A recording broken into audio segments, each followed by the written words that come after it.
In today's video, I'm going to teach you how to record the sale of a fixed asset in QuickBooks Online. Understanding how to accurately record such transactions is crucial for maintaining the integrity of your financial records. So, let's dive in and work through this process together. First, we'll begin by navigating to QuickBooks Online. Once you're logged in and ready to go, you'll want to locate the New button, positioned on the top left corner of your screen. This button serves as your gateway to a variety of different transactions that you can record, including our focus today, journal entries.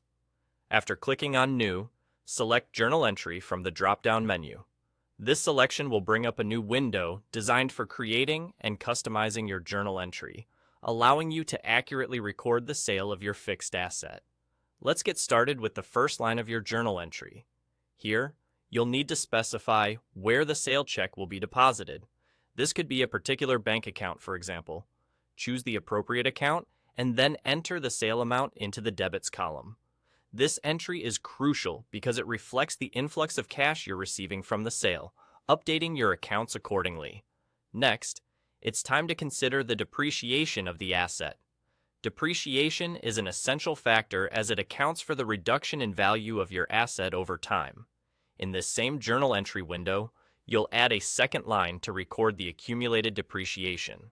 Enter the depreciation amount into the debits column as well, ensuring that this financial aspect is accurately reflected in your records. Moving forward, the next step involves selecting the sold asset itself.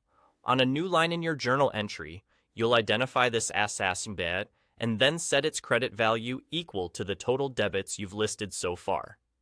This ensures that the transaction is balanced and reflects the exact value of your financial exchange.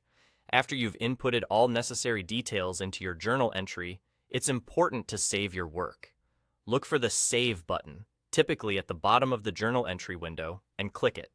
This action finalizes your entry, recording the sale of your fixed asset within QuickBooks Online, which ensures your records remain up to date and accurate. And that's all there is to it. You've successfully recorded the sale of a fixed asset in QuickBooks Online.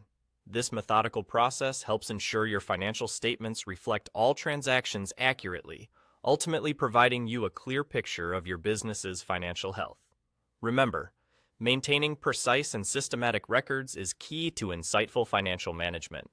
Thank you for joining me today, and feel free to